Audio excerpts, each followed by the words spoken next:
Dan Ijal mau ke pasar beli semangka. Gayanya keren sekali. Halo Sobat Millennials, apa kabar semuanya? Jumpa lagi dengan saya, Christy Natalia, dalam acara M-Talks Public Speaking di hari Minggu tanggal 19 April tahun 2020 ini. Boleh kita kasih tepuk tangan yang meriah teman-teman untuk acara kita hari ini? Oke, mungkin dari sini ada teman-teman yang belum mengaktifkan videonya atau bingung nih, wah gue pengen tepuk tangan biar kedengeran tapi videonya di-mute. Nah, jadi teman-teman bisa kasih reaction yang ada di fitur bagian bawah di aplikasi Zoom ini. Udah dapat semuanya, ada reaction applause sama thumbs. Oke, kita coba sekali lagi ya. Kalau aku bilang kita applause bareng ya. Teman-teman boleh tepuk tangan untuk acara kita yang luar biasa hari ini. Oke, keren banget nih hari ini. Nah, tentunya terima kasih banyak ya untuk semua partisipan yang sudah hadir bergabung bersama di acara M-Talks Public Speaking hari ini. Tentunya ada berbagai macam daerah ya. Aku lihat tadi di fitur chatnya ada yang dari Tangsel, ada dari Depok, ada dari Samarinda, dan masih banyak lagi. Dan hari ini pun aku bukan berada di Jakarta, tapi aku ada di Pulau Sulawesi, yaitu di Kota Manado. Jadi kita terpantau jarak 1 jam ya teman-teman antara Jakarta dan juga Manado, ataupun teman-teman yang berada di kawasan WIB ataupun yang bukan di Wita ya.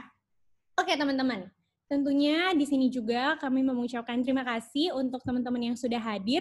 Di sini terhitung sudah ada 40 partisipan. Terima kasih juga untuk Rumah Millennials yang sudah berkolaborasi dengan Speak Project. Dan tentunya acara kita hari ini juga sudah didukung penuh oleh Gariman Indonesia. Sekali lagi boleh tepuk tangan teman-teman untuk para sponsor kita hari ini dan juga pihak-pihak yang sudah berpartisipasi menyelenggarakan M-Talks Public Speaking. Nah, teman-teman, untuk acara hari ini kita berbicara tentang PR. Mungkin di sini teman-teman bingung, waduh, gue tuh pengen banget nih untuk jadi seorang PR yang handal, tapi gue tuh bukan dari lulusan komunikasi. Atau mungkin berpikir, wah, gue kan gak bisa ngomong, gue tuh takut kalau misalnya tampil di depan umum dan berbicara di depan orang banyak. Nah, teman-teman gak usah takut dan gak usah khawatir, karena hari ini kita akan membahas secara tuntas gimana caranya untuk menjadi seorang PR yang handal dan menangani krisis komunikasi. Bersama dengan dua narasumber yang sudah hadir juga bersama dengan kita hari ini, ada Kak Citra Natasha dan juga Kak Ayunda Pratama. Boleh say hi, Kak? Hai. Kak Citra dan juga Kak Ayunda. Mungkin masih di-mute Kak Ayundanya. Ya, Halo, Kak. Gimana, Kak, kabarnya hari ini? Sehat. Alhamdulillah baik. Baik ya. Walaupun kita stay di rumah, tapi kita harus tetap produktif ya, Kak. Betul dong. Betul. Dan Nah, harus mungkin jaga Kak kesehatan Citra. terus. Iya, benar banget. Mungkin Kak Citra dan Kak Ayunda mau sapa-sapa dulu nih buat teman-teman yang sudah hadir di sini.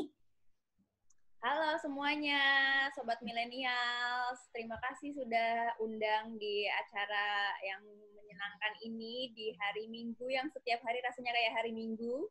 Masih semangat ya di rumah aja. Senang banget kita mau cerita-cerita soal menjadi PR, tapi kita juga mau dengar dari kalian. Jadi nanti kita akan diskusi bareng aja. Santai di rumah aja. Oke, mungkin kalau dari Kak Ayunda mau sapa-sapa dulu nih Kak, say hi buat teman-teman yang udah join. Yes, halo semuanya. Salam kenal, namaku Ayunda. Sekarang kerja jadi Communications Officer di International Labour Organizations. Dan sebelum-sebelumnya emang berkecimpung di dunia PR sih. Gitu. Jadi, tapi masih terus belajar. Nanti kita juga belajar bareng. Kita di sini, aku pengen lebih sharing-sharing sih, nggak cuma dari aku aja. Mungkin nanti ada dari Citra juga, pastinya punya pengalaman banyak sekali yang bisa di-share. Dan dari teman-teman juga, mungkin kalau ada pertanyaan, ada atau apapun yang mau di-share, nanti kita bisa belajar bareng hari ini. Yep. Oke, thank you nih Kak Citra dan Kak Ayunda yang udah nyapa untuk teman-teman yang ada di sini. Nah, tadi Kak Ayunda udah perkenalin duluan ya tentang latar belakang singkatnya. Tapi di sini aku juga mau memperkenalkan mungkin sedikit lebih detail tentang Kak Citra dan juga Kak Ayunda ini. Karena dua wanita cantik ini tentunya adalah orang yang udah expert ya Kak di dunia PR yang akan sharing bersama dengan kita hari ini. Nah, untuk narasumber kita yang pertama, di sini ada Kak Ayunda Eka Pratama. Beliau adalah seorang Communication Officer yang bekerja di International Labour Organization yang juga merupakan alumni dari University of Reading UK ya Kak, dari Inggris tentunya. Iya, Nah, jadi betul. di sini Kak Yunda sudah lulus S2 ya Kak, berarti? Iya, betul. Iya, keren banget Kak. Dan tentunya Kak Ayunda ini juga sejak dari tahun 2013, teman-teman, udah berkecimpung di dunia pekerjaan, public relation, dan juga brand consultant di berbagai macam perusahaan yang terkenal. Salah satunya ada Fortune PR, Weber Sandwich Indonesia, SOS Children Villages, dan masih banyak lagi ya Kak tentunya. Nah, dan untuk narasumber kita yang kedua, ada kakak yang cantik yang bersahaja juga dengan jilbab pinknya. Halo Kak Citra. Nah, Salam kenal. iya salam kenal ya. Kak Citra ini adalah Markom Natural Farm ya Kak, bener? Iya. Nah, Kak Citra juga seorang founder dari Hope. Dan ternyata Kak Citra ini pas aku baca CV-nya adalah seorang model juga teman-teman. Jadi kalau teman-teman pernah baca majalah Go Girl atau majalah Cosmo Girl, majalah Seventeen dan Sister, mungkin Kak Citra pernah jadi cover atau menjadi salah satu narasumber di majalah itu ya Kak, sebagai modelnya. Kita kasih tepuk tangan dong untuk dua narasumber kita hari ini yang tentunya keren banget. Dan teman-teman, untuk sesi kita hari ini, kita punya aturan mainan.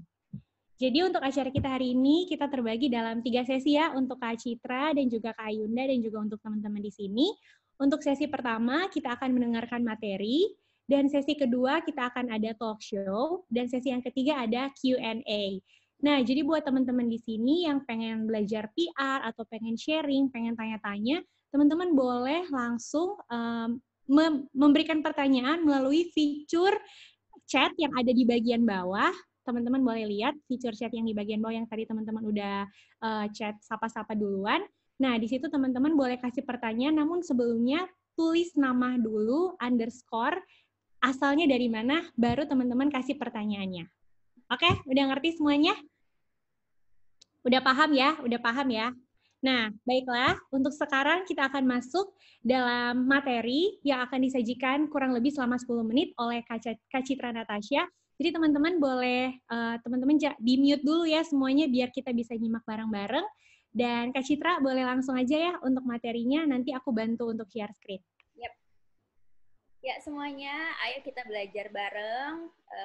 Memang benar kita itu nggak harus dari jurusan PR atau komunikasi untuk menjadi PR, karena kita bertanggung jawab untuk mempiarkan diri sendiri. Itu yang paling mudah. Kita berkewajiban untuk membangun citra diri kita masing-masing, baru nantinya kita bisa membangun hal yang lebih besar, yaitu perusahaan, organisasi. Pasti di sini banyak banget yang memiliki kegiatan organisasi, bekerja di mana. Nah, itu semuanya memiliki peran PR. Oke, kita tunggu ya slide ini. Slide pertama. Bentar Kak, aku buka dulu. Oke. Jadi kalau cerita sedikit, latar belakangku juga tidak kuliah di jurusan komunikasi. Aku ambil jurusan hubungan internasional, di mana di situ ada kegiatan dan juga seperti model United Nations dan juga communications. Nah, itu semua dipelajarin saat kuliah. Ternyata itu membangun sebuah passion baru, yaitu aku senang dengan dunia komunikasi. Karena di dunia komunikasi itu bisa ketemu banyak orang, belajar dengan banyak latar belakang, jadi nggak harus kamu kuliah di jurusan komunikasi untuk menjadi PR. Kayak tadi aku bilang, kita semua bertanggung jawab untuk branding diri kita masing-masing. Pasti kemarin juga udah banyak belajar ya, branding, public speaking, semuanya. Nah, ini sekarang kita mau belajar satu hal yang baru, yaitu public relations in general. Next, understanding the public relations. Apa sih public relations itu? Sudah pada, pastinya sudah pada familiar, tapi apa yang menjadi pembeda public relations itu dari bidang-bidang pekerjaan yang lainnya? Next, Kristi. Yeah. Public relations itu di Indonesia tuh masih ada juga yang bingung, masih ada juga yang nggak familiar, masih ada juga yang masih bingung bedanya apa sama marketing communications. Jadi kita akan coba lihat ini dari sisi yang paling mudah. Next. Public relations itu adalah seni. Kenapa seni? Karena public relations itu membentuk persepsi orang. terhadap dirimu, ataupun organisasimu, ataupun apa yang kalian bawa dalam personal branding, entah diri, entah organisasi, atau perusahaan. Jadi, kenapa ini seni? Karena bisnis ini bekerja terus-menerus dalam membangun atau memelihara bagaimana persepsi orang terhadap apa yang mau kita bangun tersebut. Jadi, pengertian secara publik itu kita shape dengan role dari public relations ini. Jadi memelihara bagaimana saling pengertian antara organisasi dan juga dengan masyarakat. Bagaimana sebuah brand mau dibentuk dari sisi manapun yang baik atau yang buruk, itu dari sisi PR-nya. Jadi keluar mau seperti apa, itu di tangan PR. Jadi ini sebuah seni, kayak kita ngeliat lukisan deh. Kita mau lihat ini abstrak, kita mau lihat ini harganya sepertinya mahal banget atau murah banget, itu semua yang ada di sisi public relations. Itu tugasnya public relations untuk membangun brand tersebut. Next. Jadi apa sih yang berhubungan dengan public relations itu? Komunikasi, influence, generate positive thinking tentang individual ataupun organisasi dan brandnya. Dan PR ini berhubungan langsung dengan media, press release, bikin events, dan juga manage krisis dalam keseharian komunikasi. Tidak mungkin sebuah brand itu akan baik terus. Pasti ada kalanya memiliki penurunan ataupun memiliki masalah, dan disinilah PR itu diperlukan. Next. Oke, jadi apa sih bedanya dengan marketing communications? Kadangkala di sebuah perusahaan yang masih bergerak pemula atau startup, markom dan PR itu disamakan, digabungkan divisinya, karena memang mereka ini hampir satu jiwa ataupun satu bidang. Tapi kalau kita telah lebih lanjut, perusahaan yang mature akan membedakan markom dan PR. Bedanya apa? Next. Mungkin ini semua bisa lihat. Lingkup kerjanya mereka ini hampir sama. Tapi marketing communication berhubungan dengan marketing mix, ataupun yang kalian pernah bicarakan ataupun pasti pernah belajarin, apalagi anak-anak bisnis ataupun yang pernah kuliah di bidang bikin bisnis proposal dan sebagainya, pasti akan punya 4Ps ini. 4Ps ini adalah marketing mix, yaitu product, place, price, promotion. Jadi marketing communication berhubungan dengan 4P ini, dan public relations setelah dibentuk 4P ini dari Markom, state ataupun bagaimana baik buruknya di bidang masyarakat, dan apakah sesuai dengan atau tidaknya, itu ditanggungjawabkan oleh PR. Jadi PR ini membentuk apakah sudah sesuai, apakah promosinya baik, dan sebagainya, itu mereka banyak bekerja sama antara Markom dan PR. Jadi berhubungan dengan citra perusahaan setelah 4Ps-nya ini terjadi atau setelah dibentuk oleh divisi marketing communications. Next. Kenapa sih perlu PR? Kenapa public relations itu segitu pentingnya? Tadi karena aku bilang, perusahaan tidak selalu bercitra baik setiap harinya. Pasti ada naik turun, sama kayak diri kita. Ada kalanya kita lagi memiliki banyak banget respon negatif di diri kita, ada juga yang respon positif. Jadi perusahaan apalagi, lebih besar lagi scope-nya, lebih banyak lagi target market yang dia ambil, pasti lebih banyak yang diurusin. Jadi yang what we actually do, itu yang tadi sebelah kanan, kurvanya yang tadi aku bilang, di pie charts, itu kita ada event planning, media relations, internal communication, bikin digital atau new media, berhubungan dengan influencer, reputation management. Reputation management ini tadi, seperti yang aku bilang, pembuatan citra perusahaan itu di tangan kita. Community relations itu berhubungan dengan target market, dan crisis communication karena selalu nggak setiap hari semua orang akan bicara baik tentang diri kita atau perusahaan kita. Tapi yang orang-orang suka pikirin adalah PR adalah berhubungan dengan media relations. Sedangkan nggak hanya itu. Lebih besar dari itu, memang dari luar sepertinya hanya berhubungan dengan media, terus menangani bagaimana membuat statement dan sebagainya, tapi tidak. Hanya 1% dari sekian banyak persen kehidupan sebagai seorang PR. Next.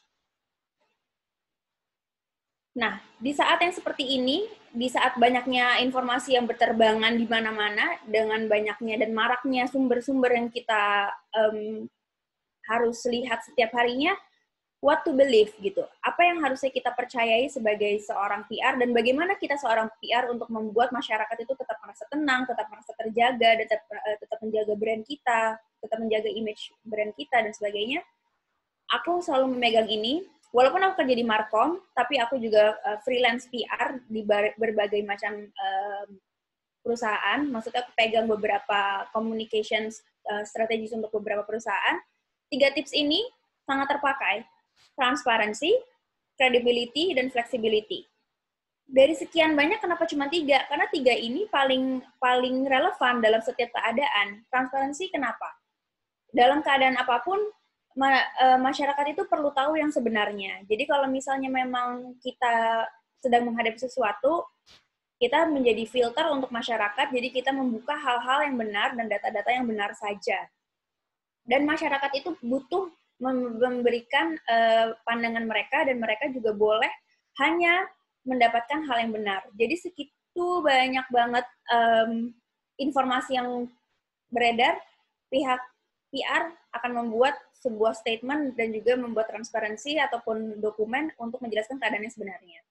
Yang kredibel hanya mempercayai sumber-sumber yang terpercaya. Quote unquote kita akan membuat press release dan sebagainya itu dari sumber-sumber yang terpercaya dan juga orang-orang yang memang capable untuk membuat sebuah statement. Fleksibel kita juga akan melihat bahwa ketika keadaan sudah tidak nyaman untuk sebuah brand ataupun sebuah pencitraan, kita akan fleksibel mengikuti dan beradaptasi. Ini sekarang lagi zamannya COVID dan sebagainya, pasti banyak banget yang menghadapi sebuah krisis, dan disinilah 3 ini akan tetap jalan, transparan, tidak harus semuanya kita, oke, tenang aja, semua tuh baik, enggak. Kalaupun memang kita ada keadaan yang memang harus waspada, harus benar-benar kita mengerem sesuatu, ataupun benar-benar stay di rumah aja, semua itu kita harus transparan. Sebagaimana ini pentingnya. Jadi semua orang tahu bahwa ini adalah status kejadian luar biasa dan menjadi bencana nasional misalnya. Kredibel. Dari semua jenis-jenis hal yang diberikan di masyarakat, mana aja sumbernya, mana aja data statistik, mana aja laporan yang terbaru, itu yang harus kita bagikan sebagai PR. Fleksibel. Begitu keadaan membaik atau begitu keadaan lebih buruk, kita harus balik lagi ke atas transparansi itu. Jadi ini adalah kurva yang terus-terusan kita pegang sebagai seorang PR. Jadi kita mempercayai hal tersebut bisa membuat masyarakat lebih percaya dan juga tenang dan juga kembali lagi untuk memilih brand kita di masa-masa apapun. Kira-kira itu sih. Next. PR itu PR dari Proud, PR Progress, dan sekarang kita mau membuka sesi yang lebih komunikasi 2 arah. Mungkin ada yang mau cerita, silakan aja kita buka. Oke teman-teman, itu tadi udah paparan materi ya dari Kak Citra tentang PR secara general ya Kak. Jadi tadi Citra udah bilang kalau PR itu merupakan art, karena seorang public relation atau perusahaan yang bergerak di bidang public relation itu harus merepresentasikan citra dari perusahaan tersebut sehingga publik punya persepsi tersendiri ya Kak, gitu, tentang perusahaan tersebut atau organisasi ataupun personal branding kita sendiri ya Kak. Nah, oke. Kalau tadi kita udah denger nih paparan dari Kak Citra tentang PR secara general, sekarang kita mau tanya-tanya sedikit nih dari Kak Ayunda. Gimana kalau menurut pendapat Kak Ayunda, PR secara general itu seperti apa sih, Kak?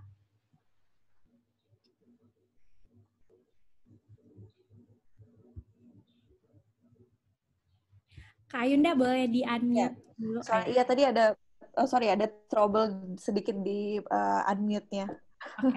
Oke. Thank you Kristi, thank you Citra. Tadi kayaknya penjelasannya Citra udah sangat komprehensif. Aku mungkin sedikit menambahi aja bahwa benar katanya Citra kalau bekerja menjadi PR itu sebenarnya persepsi orang selama ini adalah PR itu media relations. Ya udah bikin aja press release, undang aja media buat press conference, media briefing atau any type of media event gitu. Tapi sebenarnya PR itu harusnya menguasai tadi yang seperti Citra bilang. Sebenarnya kita juga berperan di misalnya manage digital media gini. tadi kan Citra bilang bahwa salah satu fungsi PR adalah menjaga credibility perusahaan.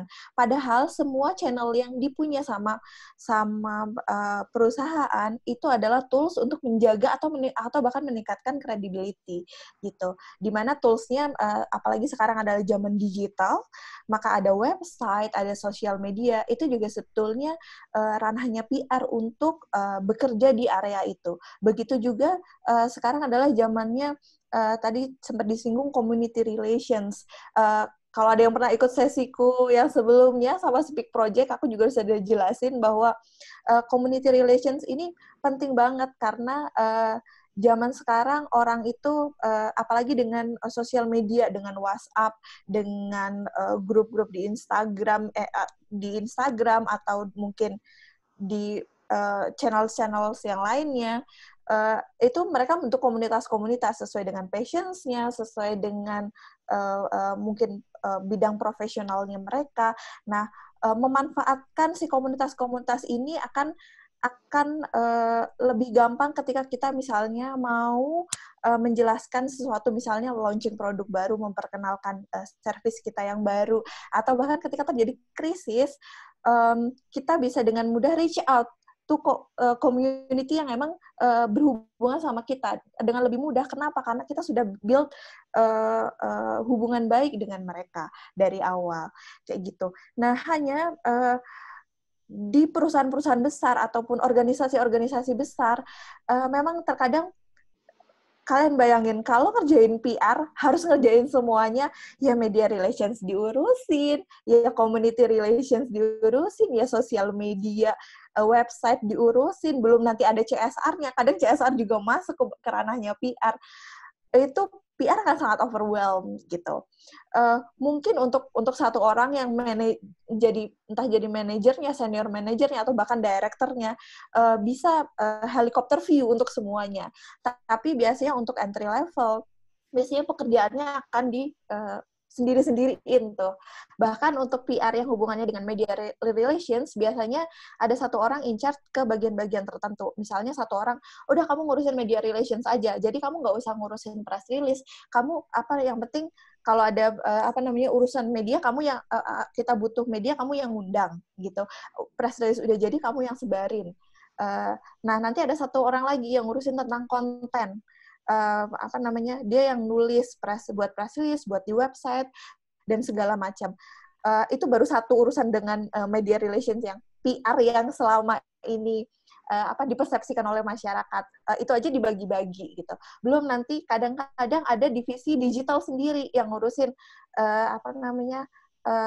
website. Bahkan digital pun digital kan ada dua ya, ada website, ada sosial media. Itu kadang pun beda divisi lagi gitu. CSR apalagi kadang beda divisi lagi kayak gitu. Community relations biasanya akan dibuat lagi. Belum nanti ada government relations. Government relations itu sebenarnya kan masuk ke ranahnya PR juga. Karena ingat, PR itu adalah public relations. Public berarti harusnya semua stakeholders, bukan cuma ngurusin media aja kayak gitu. Jadi banyak sebenarnya yang itu masuk ranahnya PR, hanya pada kenyataannya itu pekerjaan-pekerjaan itu kadang dipisahkan sendiri-sendiri, terutama untuk perusahaan yang sudah sangat besar kayak gitu, yang load pekerjaannya sangat banyak. Nah, hanya seperti tadi aku bilang, itu biasanya yang dibagi-bagi itu untuk job-job yang entry level. Nah, tapi nanti ketika misalnya kita naik jadi manager atau jadi director, kita harus tahu semuanya gitu, karena kita harus supervisi semuanya. Nah, itulah pentingnya kenapa seorang PR juga harus tahu semuanya, harus tahu tentang gimana sih ketika kita menjadi misalnya entry level PR gitu, kalau bisa selalu harus harus inisiatifnya dalam bentuk misalnya kok aku ngerjainnya media relations terus ya. Kalian bisa kok inisiatif ke bos kalian, Pak, Bu, boleh nggak saya nulis press release? Saya mau coba. Boleh nggak saya nulis artikel? Gitu. Boleh nggak saya bikin infografik buat sosial media? Kayak gitu. Jadi dengan beriringnya waktu, kita akan mengerti, oh lingkup kerjanya ini PR itu harus bisa ngerjain ini dan kalian akhirnya bisa kayak gitu. Jadi itu inisiatif sangat diperlukan untuk ketika kita menjadi seorang PR apalagi di entry level. Itu sih dari aku. Nanti kita sambil diskusi lagi ya kalau ada pertanyaan. Oke. Iya. Nah, tadi Kak Citra dan juga Kak Ayunda udah jelasin nih general tentang public relation. Ternyata itu luas banget ya Kak, tapi tanggung jawabnya untuk beberapa perusahaan biasanya sudah dispesifikasi lebih kecil lagi, mungkin biar lebih tertata untuk struktur organisasi ataupun lain kepentingan-kepentingan perusahaan lainnya. Nah, mungkin di sini teman-teman yang pengen belajar untuk jadi seorang PR yang handal pada kepo nih, apa sih awal mula yang sampai mendorong Kak Citra dan Kak Ayunda ini untuk terjun di dunia PR, dan gimana pengalaman pertama kali nih? Mungkin ada hal-hal yang, aduh, ternyata gue zaman dulu gini ya, gitu. Nah, pas sekarang tuh jadi ngerasa, oh, ternyata gue udah melalui ini masa-masa itu, dan udah merasa, kayaknya gue udah expert nih. Pernah nggak, Kak, berpikir kayak gitu untuk pekerjaan sebagai seorang PR? Oke, kalau pekerjaan sebagai PR, aku udah jalanin dari 2011, jadi udah, ya markom PR, pokoknya intinya di ranah itu terus lah. Sampai sekarang berarti udah berkarir 9 tahunan ya, dan sekarang aku berkarirnya di bidang, atau Telkom itu bidang kesehatan, jadi wellness, dan itu banyak banget lagi yang sekarang lagi kita tangani juga banyak untuk info-info ke customer gitu, gimana kita caranya jadi PR dan markom itu menenangkan mereka tentang keadaan sekarang, tentang ketersediaan stok, vitamin, obat dan sebagainya.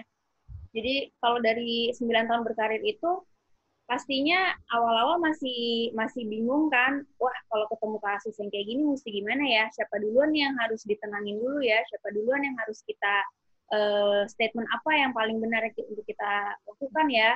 Nah, tapi yang paling penting misalnya gitu, aku pernah handle satu PR untuk fintech gitu, dan dia dibilang sebagai fintech yang bodong, kayak nggak ada izinnya, dan juga maksudnya penggelapan uangnya banyak lah di situ. Nah, itu kebetulan diberitakannya oleh media besar, respected media TV. Akhirnya gimana caranya PR untuk bikin orang nggak takut sama fintech ini?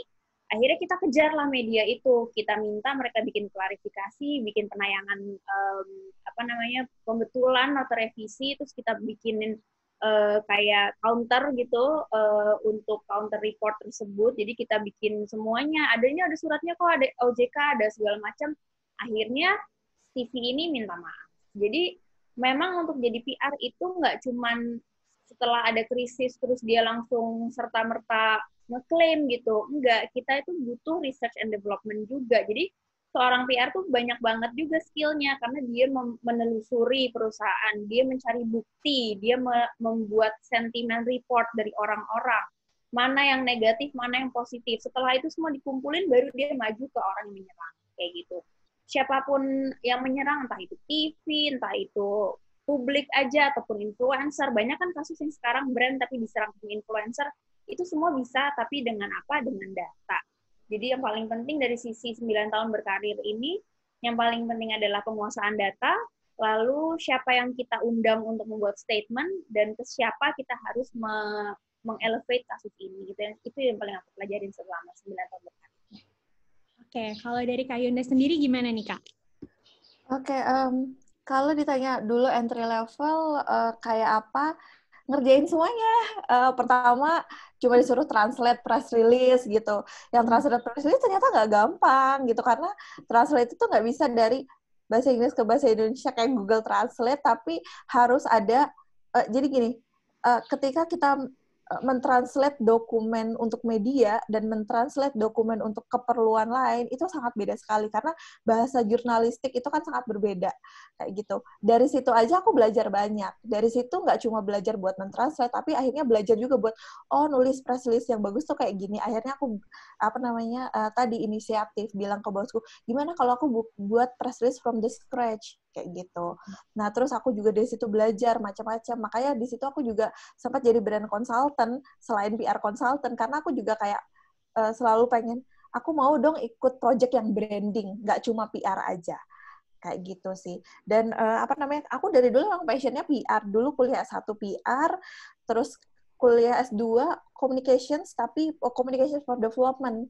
Jadi karena dulu sempat kerja di NGO dan punya passions di dunia sosial kayak gitu, akhirnya memutuskan buat kuliah communications for development. Jadi belajar komunikasi tapi untuk menyelesaikan isu-isu development atau isu-isu pembangunan yang berhubungan sama behavioral change. Jadi bagaimana menciptakan perubahan sosial, perubahan perilaku individu kayak gitu.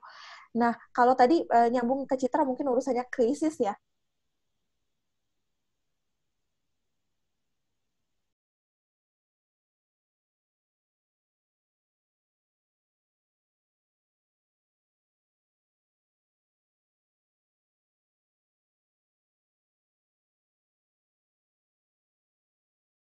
Gimana menentukan apakah kita harus klarifikasi atau enggak, karena terkadang ketika klarifikasi orang malah jadi tahu. Padahal tadinya orang mungkin nggak tahu. Nah, betul katanya Citra tadi bahwa nggak bisa nih kita tiba-tiba ujuk-ujuk, kalau ketika ada krisis kita baru ujuk-ujuk datang terus klarifikasi sana sini bla bla bla bla bla gitu. Jadi dalam mempersiapkan krisis itu pun panjang step-nya gitu. Ada pertama yang pasti dalam sebuah perusahaan harus mempunyai krisis manual dulu. Itu penting banget. Krisis manual itu apa? Itu adalah dokumen yang menjelaskan ketika krisis terjadi, itu nanti manualnya disesuaikan ya sama perusahaan masing-masing, karena kan kasus perusahaan masing-masing kan beda-beda. Nah, ketika terjadi krisis A, B, C, D, bagaimana penanganannya? Nah, bagaimana penanganannya, terus siapa yang harus menangani? Makanya yang dari awal sebuah perusahaan, sebuah organisasi harus menyiapkan, jadi langkah preventif terhadap bukan preventif sih, mempersiapkan krisis itu paling nggak harus punya dua. Satu, krisis manualnya tadi, panduan untuk menghadapi krisis. Yang kedua adalah tim krisis. Karena ketika krisis, nggak bisa nih, semua orang ngomong. Kuncinya krisis itu cuma satu suara, satu orang. Jadi satu orang yang ngomong dan satu message kayak gitu. Nah, belum nanti ketika terjadi krisis, kayak yang ditanyain, apakah kita langsung serta-merta klarifikasi? Enggak. Nah, di dalam manual krisis itu harusnya ada step di mana kita melakukan assessment atau evaluasi terhadap krisis yang terjadi. Berbagai macam, aku ikut berbagai macam workshop crisis communications, berbagai macam metrik yang bisa kita pakai, tapi yang jelas di situ kita bisa melakukan analisis, evaluasi atau assessment tentang ini krisisnya seberapa penting sih atau seberapa besar sih kayak gitu. Salah satu metrik yang bisa dipakai misalnya gini, oh ini krisisnya tentang apa? Dan siapa yang tahu, siapa yang terlibat, udah nyampe ke media atau belum, kayak gitu. Nah, nanti di situ bisa kita scoring atau bisa kita bikin pakai terserah lah, metodenya macam-macam, bisa scoring pakai, bisa dikasih red zone, green zone, yellow zone kayak gitu-gitu. Nanti di situ yang akan setelah kita mengidentifikasi itu, nah selanjutnya kita baru tahu bagaimana kita bereaksi terhadap krisis itu. Gitu. Jangan sampai ada potensi ada krisis nih, krisisnya masih green, tapi kita menyelesaikannya dengan sistem klarifikasi ketika krisisnya red zone. Ya, akhirnya yang orang tadinya kayak nggak tahu, akhirnya orang tahu gitu. Jadi penanganan krisis itu harus inline sama keadaan krisisnya, gitu. Ya. Itu sih. Jadi supaya nggak nggak tiba-tiba cuma ada masalah apa yang kayak kadang internal doang yang tahu gitu. Jika orang lain nggak tahu, terus tiba-tiba kita klarifikasi, orang jadi tahu gitu. Iya, oke. Nah, kalau tadi tuh kita udah membahas agak lebih berat ya Kak, topiknya itu tentang communication crisis. Nah, sekarang aku mau bacain nih Kak, ada pertanyaan tentang basicnya nih Kak, tentang PR dari Rahardian asal Jakarta. Halo Rahardian, makasih ya udah nanya. Nah, di sini pertanyaannya, basic skill apa aja nih Kak yang harus dimiliki seorang PR, khususnya untuk fresh graduate? Nah, ini terserah nih yang mau jawab Kak Ayunda atau Kak Citra. Aku Mungkin Citra dulu kali ya, karena aku baru abis ngomong. ya. Ya. Oke, apa aja sih basic skill-nya? Benar banget tadi kita yang pertama harus membuat kayak planning. Kita tuh mau seperti apa brand yang kita pegang atau diri kita sendiri tuh kenalnya seperti apa. Jadi kita punya planning. Persepsi orang-orang tuh yang kita tuju seperti apa, target-target kita siapa. Itu udah jelas. Yang kedua, kemampuan kita untuk pembawaan diri dan juga untuk mengkomunikasikan apa yang kita planning tersebut. Yang ketiga, manajemen krisis tadi, kita juga punya pemilihan atau kotak-kotak sendiri bagaimana kita berespon terhadap sebuah keadaan. Terus yang paling pentingnya di dunia PR itu adalah cepat tanggap ataupun adaptasi. Itu harus paling penting karena yang kita hadapin begitu cepat beriringan dengan perkembangan zaman. Kemarin kita nggak pernah berurusan misalnya sama sosial media, tapi sekarang PR harus menyentuh sosial media juga. Dulu PR hanya mementingkan word of mouth ataupun pendapat orang-orang, tapi sekarang orang-orang itu sudah tidak bisa dibendung karena sebegitu besarnya informasi yang berkembang di masyarakat. Terus juga persaingan semakin besar, jadi planning itu harus dimulai dari pembuatan SWOT atau strength, weakness, opportunities, and threat. Jadi kita lihat dulu siapa yang mau kita tuju, baru kita membuat si SWOT. Itu sih yang pertama banget, yang dasar banget, dan semua bidang pekerjaan pasti memiliki SWOT-nya. Oke, jadi untuk basic skill-nya kita harus analisis SWOT-nya dulu ya Kak. Apa aja strength-nya, weakness, opportunity, sama threats-nya yang bakal kita hadapin, baik itu mungkin secara personal ataupun terhadap perusahaan yang swasta ataupun BUMN ya Kak gitu. Terus tambahan lagi, sebagai PR, kalian itu harus merepresent brand yang kalian pegang atau perusahaan atau organisasi yang kalian pegang. Misalnya, kamu adalah PR dari sebuah baju atau misalnya koleksi makeup. Jadi jangan sampai kita tidak merepresent brand tersebut, ataupun outer look itu juga sangat penting karena kita nggak akan percaya kalau yang mempresentasikan brand tersebut tidak melihat outernya seperti cerminan brand. Intinya gitu sih. Jadi kalau misalnya kita memperjualbelikan sesuatu, pastilah kita kita mengenal dengan baik produknya, itu udah harus pasti. Yang kedua, kita menyesuaikan dengan outer look-nya.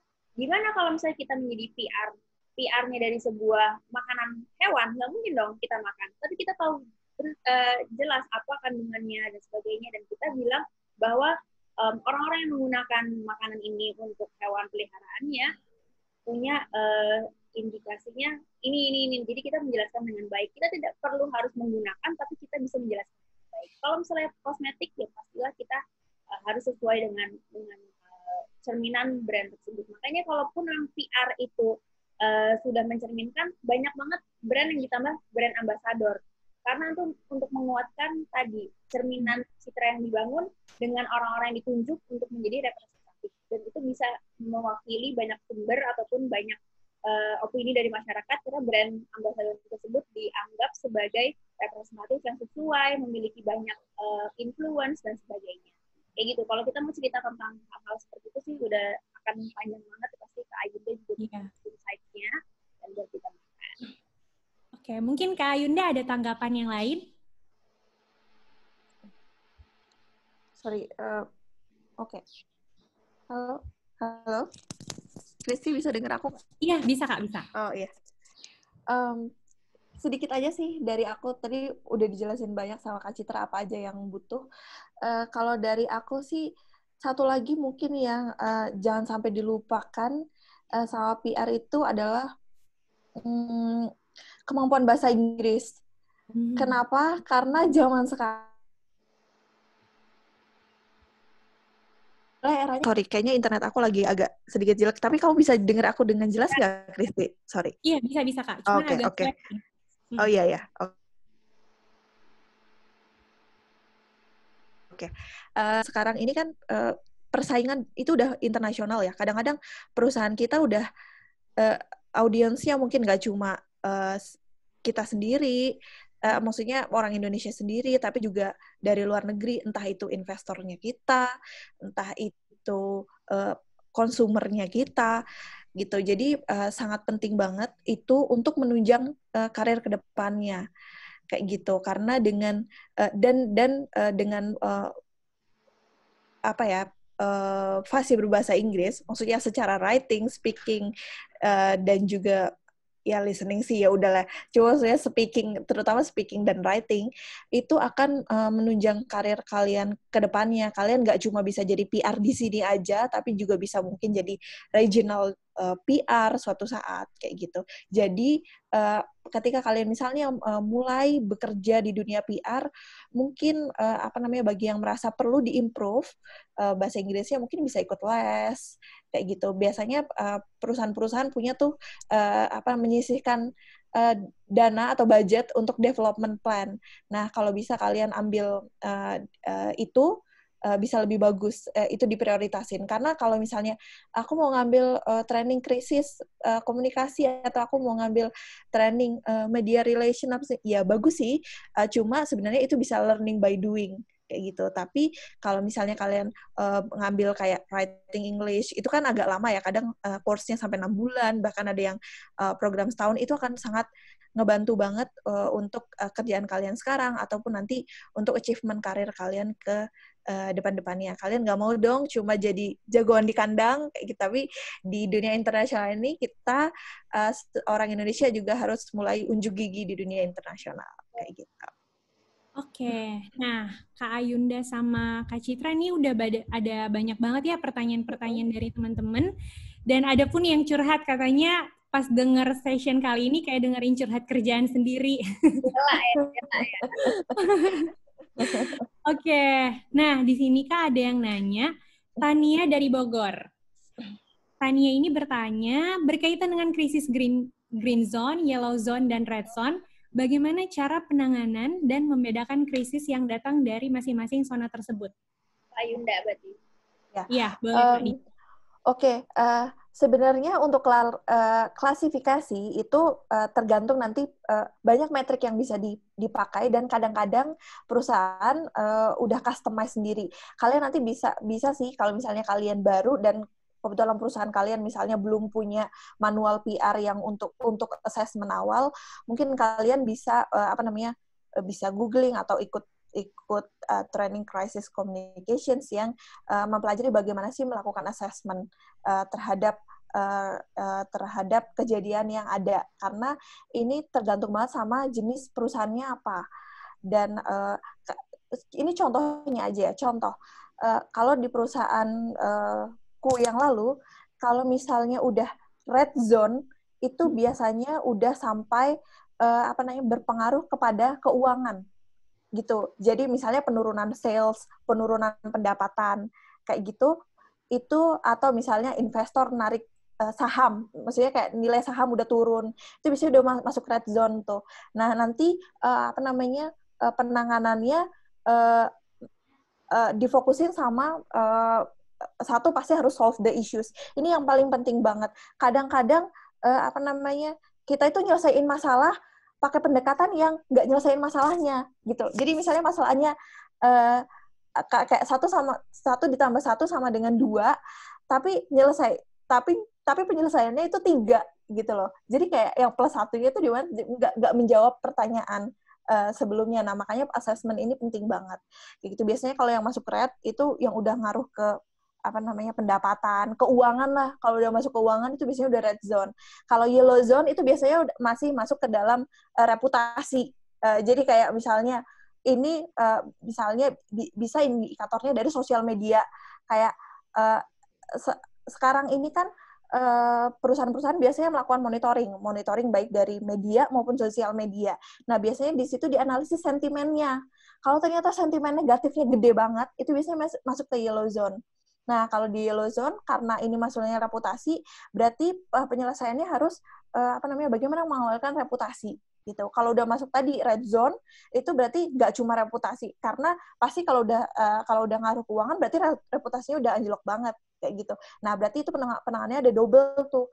Reputasi harus dibenerin dulu, baru yang kedua bagaimana mengembalikan kepercayaan investor misalnya, atau mengembalikan kepercayaan stakeholders yang lain, misalnya pemerintah gitu. Karena misalnya siapa tuh namanya, investor narik funding misalnya ke perusahaan itu karena pemerintah ngasih sentimen jelek ke perusahaan itu, kayak gitu. Nah, jadi yang paling penting lagi itu harus kerjasama dengan semua dengan semua divisi yang terkait gitu. Jangan sampai PR kerja sendiri, yang ini masih divisi yang terkait masih santai-santai aja kayak gitu. Itu sih makanya penting tadi di awal aku bilang pembentukan tim crisis communications itu harus dilakukan di awal jauh sebelum krisis itu terjadi. Gitu. Kita nggak pernah mau ya kalau ada krisis di perusahaan kita atau di organisasi kita sekecil apapun, tapi kemungkinan krisis itu pasti akan ada, potensinya pasti akan ada, makanya kita harus siap-siap. Gitu. Oke, semoga menjawab ya. Istilahnya sedia payung sebelum hujan ya Kak, kalau untuk krisis komunikasi ini. Nah, Kak Citra dan Kak Yunda, kita kan tadi bahasnya udah tentang krisis komunikasi, ada tentang tips-tips dari PR. Mungkin di sini teman-teman pada penasaran, kan Kak Yunda dan juga Kak Citra udah punya passion banget nih dari awal untuk mau kerja ataupun kuliah di dunia komunikasi ataupun public relation. Siapa sih yang jadi role model atau panutan nih buat Kak Yunda sendiri ataupun Kak Citra? Oh, kayaknya gue harus jadi PR kayak dia nih, gitu Kak. Boleh di-sharing nih ke kita, biar kita pun kalau punya passion di dunia PR, oh kayaknya saya harus mengikuti jejak ini, gitu. Boleh Kak di-sharing? Banyak sih ya, kalau misalnya dari lingkungan paling deket ada sahabat aku, PR juga bagus banget, ya Shirley, dia tuh PR investment sekarang. Terus juga kalau toko fiktif, aku suka banget Olivia Pope itu yang di series itu juga. Dan banyak PR yang hebat yang bisa ini ya bikin kita belajar dari cara-cara dia menghadapi krisis dan juga keadaan-keadaan yang tidak diinginkan gitu. Karena emang it's not always rainbow juga, setiap harinya pasti ada aja kayak petir dan juga keadaan buruknya, ada bad days-nya. Nah, kita bisa belajar dari dia.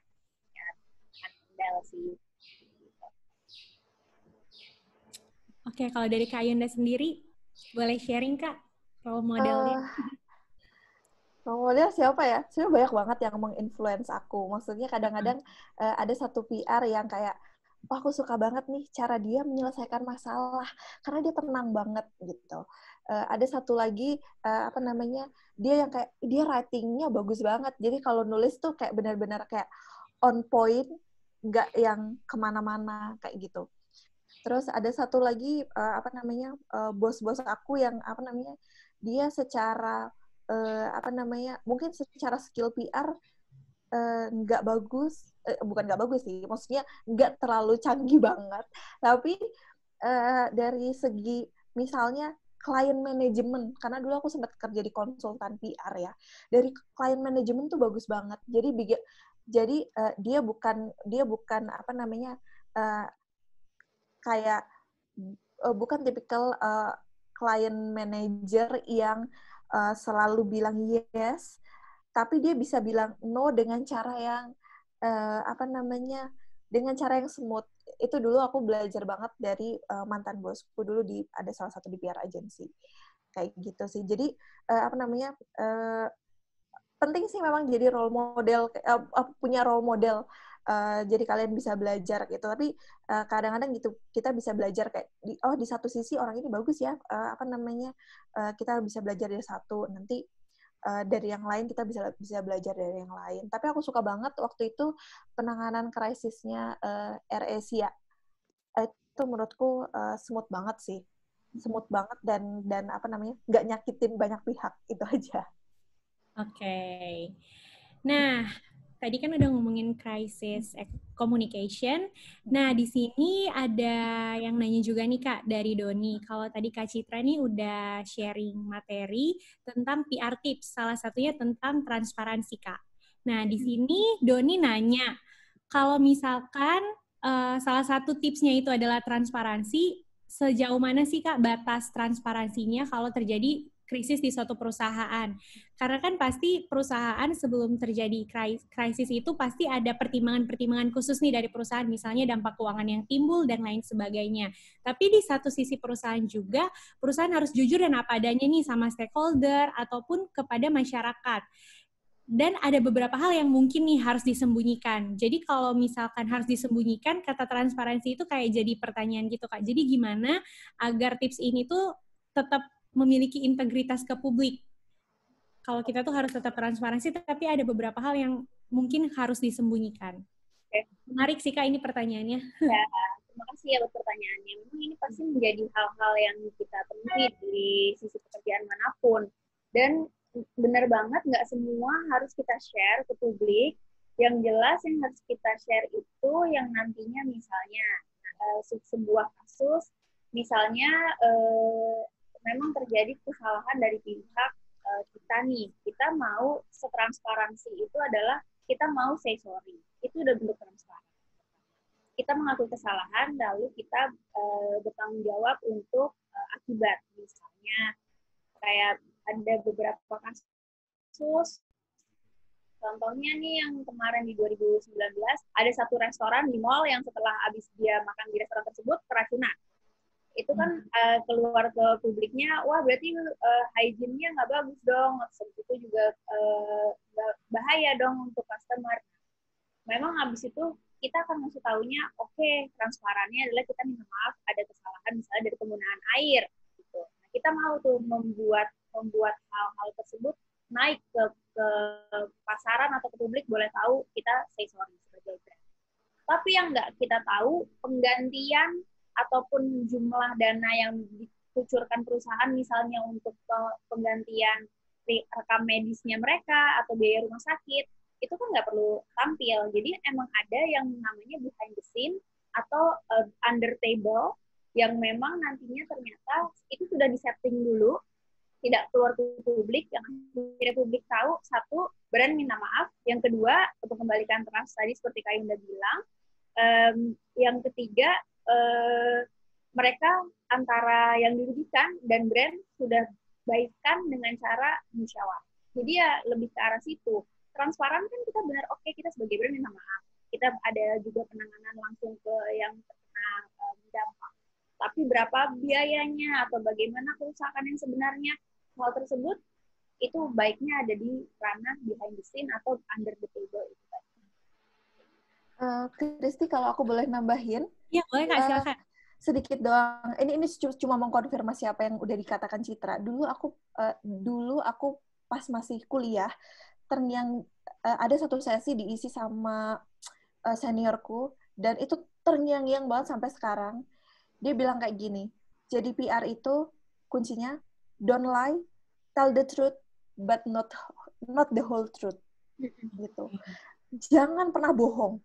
Jangan pernah bohong. Itu dosa banget deh. Dosa agama, dosa jadi PR tuh dosa banget deh kalau bohong. Karena kalau bohong, kemana-mana efeknya gitu. Kita harus selalu tell the truth, tapi gitu tadi kata Citra bilang, nggak perlu semua kebenaran kita kasih tahu gitu. Gitu. Don't lie, tell the truth, but not the whole truth. Gitu. Oke, jadi quotes kita hari ini, don't lie, tell the truth, but not the whole truth. Tapi jangan dipakai kalau misalnya lagi pacaran ya, ataupun udah nikah, sembunyi-sembunyi ntar dijadiin kedok nih Kak. Beda kasus ya teman-teman. Nah, Kak Ayunda dan juga Kak Citra, di sini ada pertanyaan yang menurut aku menarik juga dari Farhana Jakarta. Maaf Kak, mau tanya, selama menjadi seorang PR, apakah Kak Citra ataupun Kak Ayunda pernah merasa jenuh ketika menjalani pekerjaan saat mungkin ketika terjadi krisis red zone yang harus ditangani dengan cara double, pastinya yang dapat menguras pikiran untuk menciptakan ide yang lebih efektif. Dan kalaupun Kakak pernah mengalaminya, gimana cara mengatasinya? Siapa nih yang mau duluan Kak? Coba Kak, Kak Yunda boleh Kak? Oke. Boleh. Kalau aku justru kalau saat krisis justru nggak bosan karena itu menantang. Apalagi krisis red zone. Itu pasti aku nggak boro-boro sempat kepikiran aku bosan sama kerjaan ini, enggak. Justru di saat itu nggak sempat ngepikirin apa-apa lagi deh, apa namanya, cuma nanganin si krisis ini aja gitu. Tapi kalau dikatain pernah jenuh nggak sih jadi PR? Pernah banget, karena apa namanya, kadang-kadang jadi PR, aku dulu pernah banget jadi PR teknologi, kayak ngerjain kliennya teknologi semua, dan apa namanya, kliennya B2B semua. Kalian bayangin, klien B2B itu business to business. Jadi kerjaanku cuma nulis aja, karena apa namanya, nulis artikel opini, nulis press release dan segala macam. Bosan banget kayak gitu. Tapi gimana sih cara mengatasi kebosanan itu? Tadi kadang-kadang kita perlu inisiatif juga. Inisiatif artinya kalau kita bosan, bilang ke bos kita, karena nggak akan maksimal kalau kita bosan terus kita terusin gitu. Bilang ke bos kita kalau aku capek ngerjain klien teknologi B2B terus, boleh nggak aku minta satu klien yang happy hura-hura, B2C deh, makanan deh, biar aku bisa jalan-jalan, biar aku bisa makan-makan kayak gitu. Nggak apa-apa, bilang aja, bilang ke bos. Dulu aku bilang kayak gitu dan dikasih akhirnya. Oh ya udah, apa namanya, kamu jalanin tetap teknologi ya, karena itu udah expertise kamu kayak gitu. Tapi ini B2C, terus kayak apa namanya, waktu itu kliennya Alibaba. Ya udah nih, aku kasih nih biar kamu nggak bosan, aku kasih Alibaba, kamu pergi dah ke Cina kayak gitu. Jadi di situ apa namanya, kita harus ngasih tahu kalau kita tuh bosan gitu. Satu caranya, atau yang kedua bisa dengan kita cari Senin sampai Jumat kita udah kerja, Sabtu Minggu coba cari sesuatu yang bisa bikin kalian happy. Misalnya kayak, ya udah Sabtu Minggu aku mau jadi YouTubers. Kalau kalian happy dengan itu, kenapa enggak kayak gitu. Dan aku lagi apa namanya, kepikiran gitu, capek ya, apa Sabtu Minggu ngapain ya kayak gitu. Okay. Itu bisa buat selingan, atau yang kedua, yang pertama tadi ngomong ke bos kalau kalian lagi bosan, kalau kalian lagi jenuh. Yang kedua gitu, cari hal-hal lain di luar pekerjaan yang bisa membuat kalian happy. Itu sih dari aku. Queen Citra punya pengalaman jauh lebih hebat. Kita sharing, mungkin ada kejenuhan yang belum terungkapkan nih Kak. Kalau jenuh mah hampir semua bidang pekerjaan pasti ada jenuhnya ya, kan ada naik turunnya, ada yang kayak kadang-kadang kita tuh bisa merem deh nih kalau ada kasus kayak gini, atau kayak kadang-kadang kita press release pun udah punya template-nya, pokoknya semua tuh udah kayak by design gitu. Kayak kadang kita udah capek sama keadaan, jadi bener banget waktu krisis malah itu jadi sebuah hal yang kayak ini mind opening gitu, kayak kita jadi lebih aktif, lebih ketemu orang baru segala macam. Nah, kalau untuk jenuhnya bisa satu kayak kita belajar lagi. Aku kayak gini nih, kayak kita sebagai PR practitioner, kita berbagi itu udah pasti naikin level dari misalnya kita jenuh jadi kita bersemangat lagi karena kita tuh mendengar dari pengalaman teman-teman yang lain. Atau sekarang udah punya lingkup yang lebih besar lagi, kita punya kayak asosiasi ataupun kayak perkumpulan yang memang itu mengumpulkan PR dari mana-mana gitu. Nah, itu kita bergabung dengan pertemanan yang sejenis ataupun satu profesi, itu akan membantu juga biar gak jenuh, karena kita entah membuka peluang untuk kerjasama ataupun untuk siapa tahu saling meng-hijack. Kita nggak pernah tahu ya apa yang bisa di bisnis ini kerjakan, karena memang disitulah bentuk networking-nya. Jadi bisa kenalan sama PR dari mana-mana untuk belajar, ataupun untuk misalnya kita pengen udah jenuhnya, udah keterlaluan sampai kita merasa kita nggak bisa berkembang, kita bisa mencari peluang di tempat lain dengan pertemanan tersebut. Itu juga bisa menjadi opsi.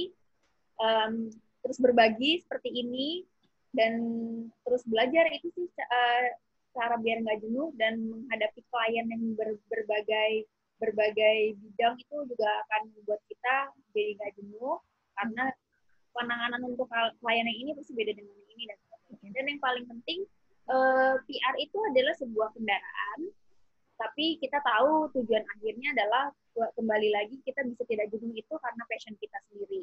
Kalau tadi kamu tanya role model, mungkin role modelnya yang paling kita bisa kenal semuanya Ibu Prita Kemalgani. Dia suka banget dengan dunia perhumasan sampai akhirnya dari kerjaan bikin sekolah. Nah, itu kan mungkin bentuk kesehariannya sudah sangat mendarah daging perhumasan itu. Tapi apalagi yang bisa kita bagi ataupun kita bikin lebih besar impact-nya? Oh iya, bikin sekolah.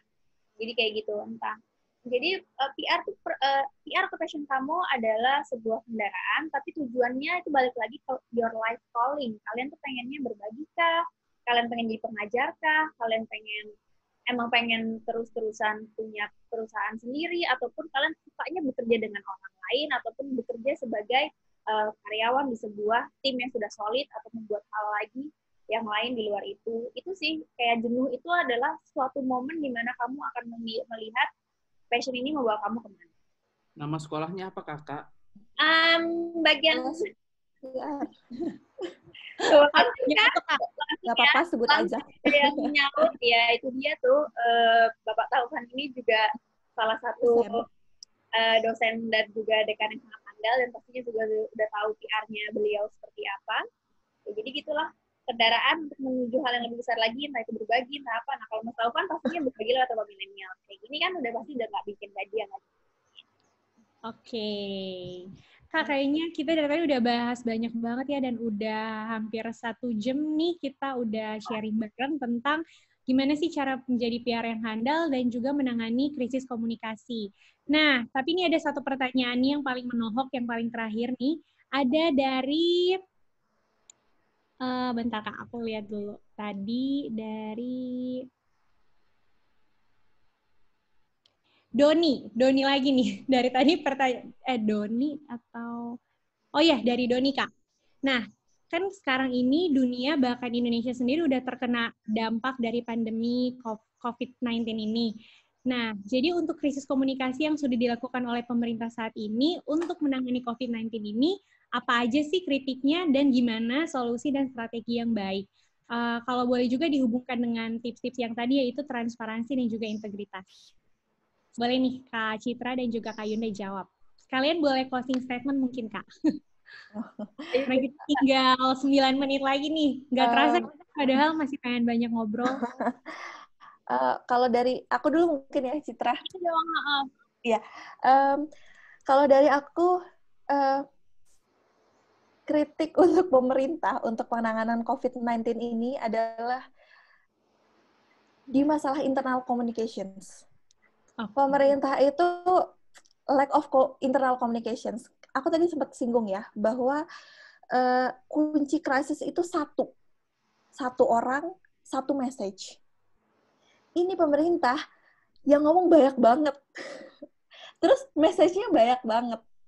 Itu kenapa bisa terjadi banyak orang yang ngomong dan banyak banget message-nya? Itu karena tidak terbentuk satu tim crisis communications yang bagus di dalam, dan internal communications-nya nggak berjalan dengan bagus gitu. Jadi kalau aku boleh saran sama pemerintah sih, pemerintah mulai sekarang harus perbaiki internal communications-nya. Itu dulu sih. Karena kalau misalnya message-nya adalah sebenarnya message-message yang dikeluarkan pemerintah kayak misalnya stay at home ya, atau misalnya jaga physical distance, terus pakai masker, apalagi itu sebenarnya adalah message-message yang udah benar, secara message itu udah benar, dan semua negara melakukan itu kok. Nah, yang akhirnya menjadi perdebatan di sosial media, yang akhirnya di pick up menjadi sentimen-sentimen yang menjadi negatif di media digital atau di media print adalah karena ketidaksinkronan antara pejabat yang satu dengan pejabat yang lain, antara message yang satu sama message yang lain ini saling bertubrukan. Itu sih sebenarnya. Kalau dari aku melihatnya dari pemerintah kayak gitu. Semoga nanti ke depannya pemerintah bisa lebih perbaiki itu. Satu orang aja yang ngomong, satu message-nya aja, jadi publik nggak bingung. Tapi sebenarnya namanya negara itu kompleks sekali sih, dan aku di sini juga sebetulnya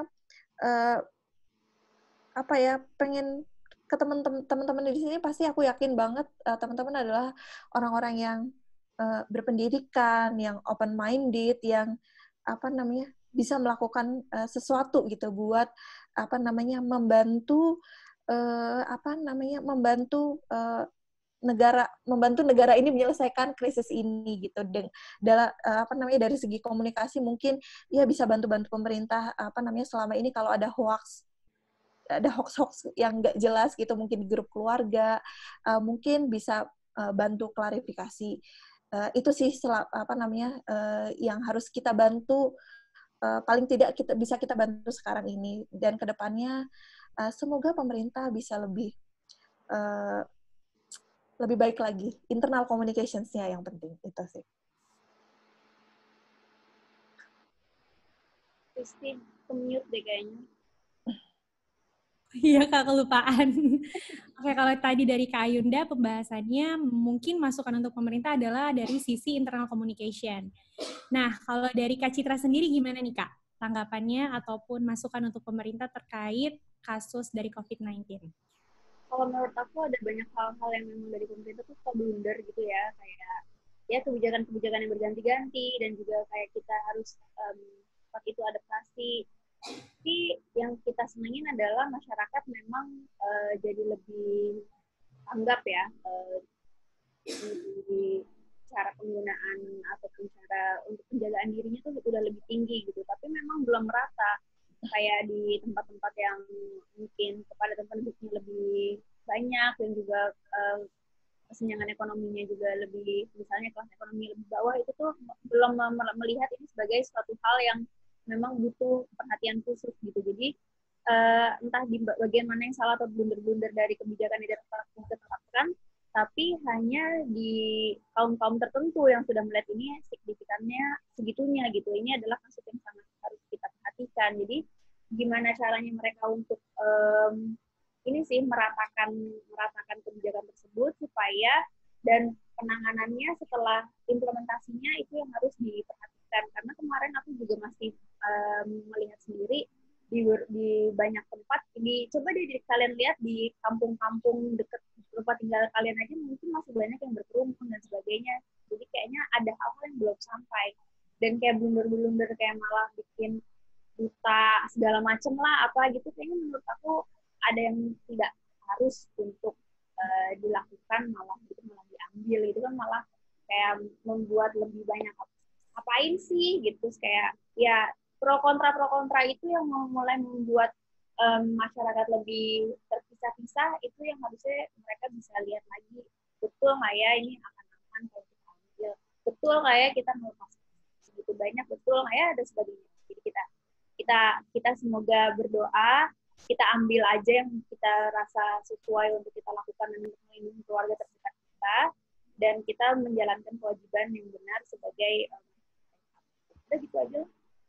Oke, jadi teman-teman itu ya tadi sharing kita dengan Kak Citra dan juga Kak Ayunda tentang bagaimana caranya menjadi PR yang handal dan menangani krisis komunikasi.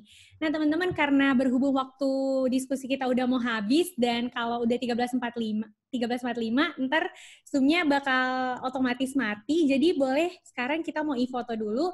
Teman-teman boleh aktifin videonya. Boleh aktifin videonya dulu dan kita akan foto bareng ya. Gayanya boleh bebas ya teman-teman, mau peace atau mau gaya cari bel dan macam-macam juga bebas banget.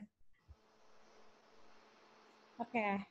Yuk teman-teman dibuka ya videonya, ini kita mau foto bareng. Oke.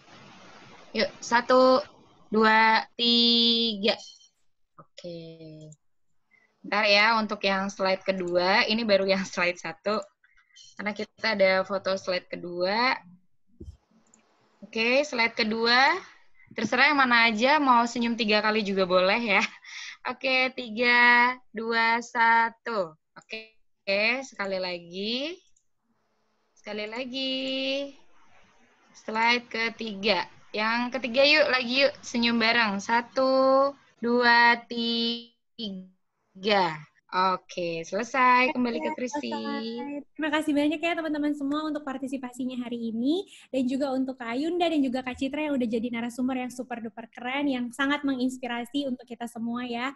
Dan untuk Rumah Milenials, untuk Speak Project, dan juga Geriman yang sudah mengadakan acara ini, tentunya terima kasih banyak. Dan semoga kita masih boleh bertemu ya di acara M-Talks selanjutnya. Dan untuk menutup diskusi kita hari ini, aku punya satu pantun lagi. Jika ada durian belah, jangan makan seorang diri. Jika ada salah kata, mohon maafkan sepenuh hati. Tangan menggami terkena duri. Saya Christina Natalia, mohon pamit dan undur diri. Terima kasih teman-teman. Terima kasih semuanya. Yeay, thank you Kak Kristi pantunnya. Besok bikin pantun lagi ya. Boleh tepuk tangan virtual lagi ya teman-teman. Oke, thank you Kak Yunda, Kak Citra, thank you semuanya. Thank you. See you next time. Bye.